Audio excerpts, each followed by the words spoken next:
Good morning, everyone. This is Seela with Wholefamilymedicine, and I am here today to announce the news that I feel like pertussis, or whooping cough, which is a vaccine preventable disease, is made it to our community in the Asheville area of Western North Carolina. So I'm going to take a little time today to talk to you all about incubation periods and contagion periods and what to expect in the disease and how to treat it both with standard Western therapy and holistic anthroposophic therapy and why we might choose to do that. Okay, so first of all, you're probably wondering, like, how do you get it? How long does it last? What do you expect? Of course, everyone, when they think about whooping cough, they think about a highly spasmodic cough where the child is coughing and coughing and coughing and coughing until they have to take a breath and it's like, and then they're coughing and coughing and coughing. It's a really scary thing for parents who don't know the greater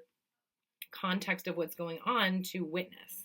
Okay, and we're very much educated by Western medicine to just be vaccinated and then treat prophylactically with antibiotics and then treat with antibiotics for the actual reception of the disease process. But there are other options that we have, but it is not my job to tell you what to do. It's just my job to offer lots of education, which is what we always do at Whole Family Medicine. So first of all, there is about a 1 to 2 week incubation period with pertussis. So what does that mean? You saw your friend at the skating rink and you slapped him a high five every time you were roller skating by them. And then the next day you find out, oh, that little snotty nose that he had, well, it's turned into a cough and it's turned into something that looks like whooping cough.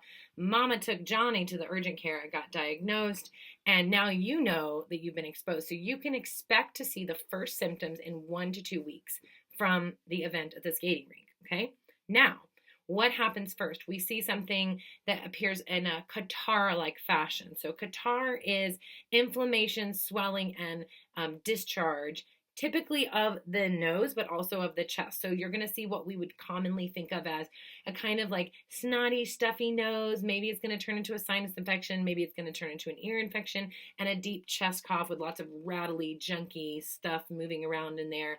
You might call it a bronchitis, okay? Then that is the most contagious period before that classic whooping cough, spasmodic coughing starts to happen. Okay, so after that period also lasts for about 1 to 2 weeks. So once you get the catarrh, you can experience that for 1 to 2 weeks, and then the convulsive coughing attacks start. Okay, this part not so contagious. The catarrhal period more contagious, and that's tricky, right? Because no one would necessarily know that that was whooping cough unless you knew that you'd been exposed to someone who had whooping cough and you were waiting for it and you knew it's on its way. And that spasmodic coughing is actually a result of the toxins that are formed from the bacteria that creates whooping cough. Okay, so just like in strep throat, we have toxins that are developed that create scarlet fever, which is the rash associated with strep throat. It's the same thing. It's not that the rash is the illness or that the spasmodic cough is actually the illness. It's the byproduct of the toxins that are creating pertussis. Okay. Okay. So who are our highest risk populations? Okay. Our highest risk populations are infants less than 4 months and children who might have complications of the brain, the lungs, or the heart. And in anthroposophic medicine, when we'll talk about this more, the lungs and the heart are the rhythmic system. And they are the mediators between our consciousness pole and our digestive pole. I'm pointing down to my abdomen down here where we do all our digestion, okay? So when someone's really in harmony with their, with imbalance between their nerve sense pole and their metabolic pole, the rhythmic system is really healthy. It's like they're breathing in, they're experiencing a thought, they're breathing out, they're going down to the metabolism, which is connected to the limbs, they're taking rightful action, they have breathed in, they take another thought. So this process is what it looks like in harmony. Okay, so again, back to where we were, we're talking about people who are high at risk. So also children who are at risk for apnea, okay? And it's really important to know that children under the age of 4 months actually are at higher risk for apnea, which is what I wanted to say, and certain organ diseases, because that toxin that causes the spasmodic coughing also can damage the lining to the lining in the airways to a very small baby. They're still so fresh and so new, right? Okay. So I also want to note that whooping cough does not cause otitis media, which is an internal ear infection. It also does not cause bronchitis. Those things are secondary to the whooping cough, so they are caused by the whooping cough, just in case you were wondering. Okay. Now I want to talk about, well, actually, let me move forward and just talk about what the treatment might be. So if you know that you are exposed to someone with whooping cough and you go to your Western provider, you're typically going to hear, okay, we're going to give you a macrolide, which is either azithromycin, erythromycin, or clarithromycin. Okay, you're also going to be giving these different agents, and this is adults, this is children, this is infants. The provider is going to decide on the specific agent of choice based on your risk factors and your age and other things like that. So if I'm that provider that you're coming to get an antibiotic from, which is totally fine, you know I'm always going to meet you where you're at. We're going to look at the most recent up-to-date information and decide which antibiotic to give you, whether it's for prophylaxis or sort of shortening the course and the severity of the disease. Okay, you also can get vaccinated for pertussis if that is what you want. You know me, I'm always going to support your decision, however you want it to be, and I'm always going to also give you the natural choices as well. Okay, so that's what we're going to do. Again, it's more indicated for children, infants under 4 months of age, or people at risk for apnea, and children with heart, lung, or airway and brain diseases would be the people who are going to be most likely to want to take a preventative agent via antibiotics. Although we also have homeopathic agents that can be used and have been used successfully, mostly in Europe, because they tend to do those things like that there. Okay, now I want to talk about what whooping cough can offer your child and why it is an opportunity for growth and development. Okay, so anthroposophic perspective on this is that children who have a tendency to have a separation of their head pole from their body tend to contract whooping cough more than other children. Okay, so what does that look like? What do I mean by that? This is a child who lives in their head more. This is a child who might experience more anxiety, might be sensitive to the feelings and experiences of other people. We might say their field is open, okay? These are also children who are restless, nervous. They might be finicky eaters. They might have a tendency towards stomach pains. They might have a tendency towards stagnation and swelling in the head pole, the lymph, the tonsils, the neck, and the adenoids up here. Okay, so all that lymph tissue might have a tendency to swell.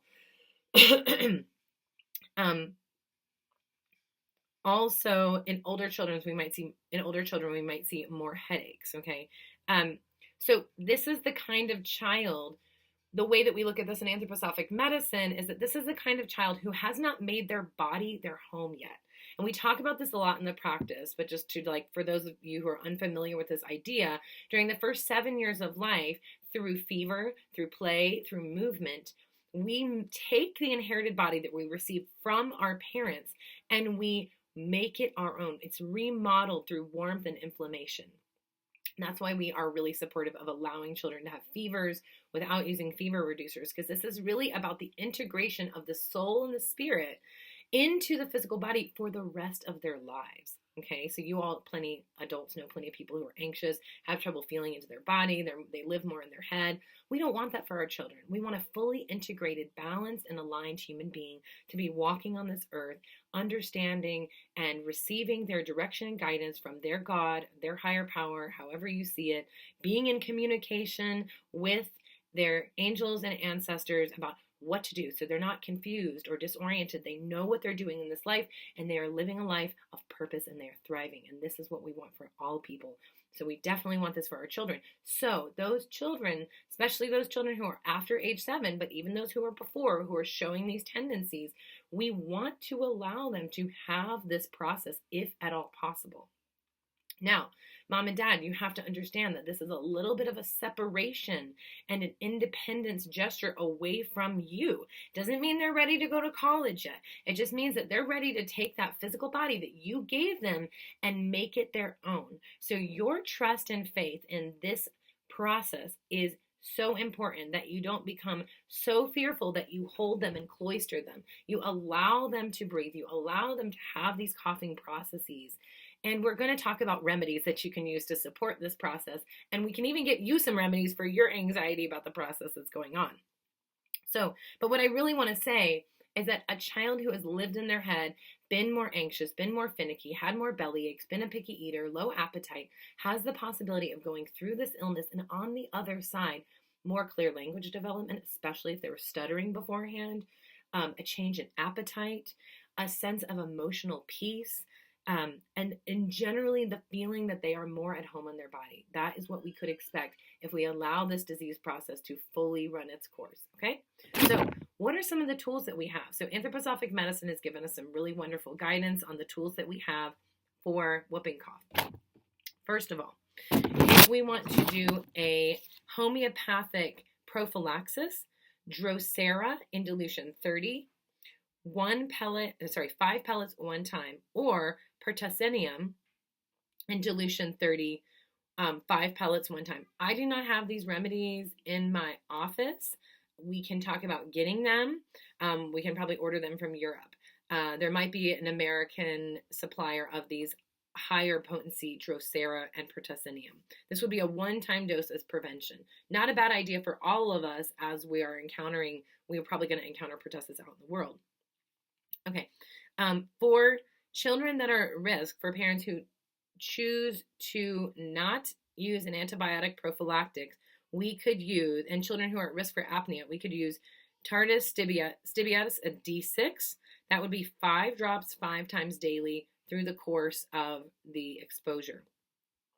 Also, in a child who's open to it, a subcutaneous injection of 0.5 milliliters of Echinacea D3 could also be a way to go about this. General treatment for pertussis for those children who are over 4 months of age, not at risk for heart, lung, or brain conditions, we're going to give them cuprum aceticum 3 to 6 times a day, 3 to 5 drops. We'll also give them Drosera comp. Okay, that's another remedy we can give them. And usually with these 2 remedies, we're alternating cuprum aceticum, Drosera comp, like every hour. If we're giving each one, 3 to 6 times daily, then we're going to be alternating every hour or so a couple drops of a liquid form of cuprum aceticum and Drosera from Uriel. Okay, if they're less than 6 months of age, Pertussis stibiatus is actually indicated rather than cuprum and Drosera. Okay, so if the baby's less than 6 months, we're going to use a different remedy from Uriel. We also have specific treatments if the mucus is thick and stringy and fits her in the early AM. If they're vomiting a lot, we can use Ipicanium. It's the Ipecac, right? It's the homeopathic Ipecac. Anyway, belladonna or arnica for reddening of the face. Bryonia for painful coughing. Weakness in older children, Pertussis stibiatus. If a child has a poor condition, even if it's a cough that's really not that bad, but the disease process feels stagnant, we can use Formica. It's highly excretory. Okay, and then I just want to talk. So that's kind of like all the remedies. You definitely need to work with a provider, and you want to work with an anthroposophic provider if you're following these protocols. So I'm definitely a person that you could link up with to do that work. There's also other homeopaths in the community. Of course, your Western doctor can prescribe the antibiotics needed. But I just want to talk about general care, and it's specifically important because this is an illness where your child really has an awesome opportunity. So we want to make sure that we carry them through and we support them all the way through. So with any remedies we're going to use, we're going to continue to use them probably a week after all signs are clear, to make sure that we don't have a relapse. We also want to make sure that the child is warm at all times. We don't want to have a war with our children, but keeping them warm is going to help the body process the toxic material and the process of coughing much easier. We also want to make sure that we're really careful with promoting and offering easy to digest foods to the child, because there's something about whooping cough where once that whooping cough state starts, that spasmodic attack, it's as if the child is trying to expel anything alien to them. So if their digestion is, if the forces of digestion have been diverted to the healing process and their digestive forces are not that strong, and then we give them heavy foods, lots of proteins and things like that to digest, they are going to struggle with digesting these foods and they're going to end up vomiting more often. Okay, so what are things that are easy to digest? Well, that's very individual, but specifically raw and cold foods take more digestive fire. So you want to do warm cooked starches. So well cooked rices, sweet potatoes, squash. You can go ahead and add your butter and salt. Okay, we want things that are easy to digest. Stewed fruits like apples. This is kind of like a seasonal thing, right? These are the kind of things we want to eat in the fall anyway. Besides that, we want to increase detoxification. So lots of water, lemon juice, honey, linden infusions, nettle infusions, burdock infusions, dandelion infusions. All of those things are very helpful to the detoxification process. If needed, we can get them a tincture of something that will help detox. And finally, anything that's going to increase their need to process, we want to turn off. So we want to get away from screens. This is not a time to put your child in front of a television when they're sick, okay? We can read them books, we can do book on tape, we can sing to them, we can play cards, we can do restful activities, but we really do need the child to not be getting a lot of extra input.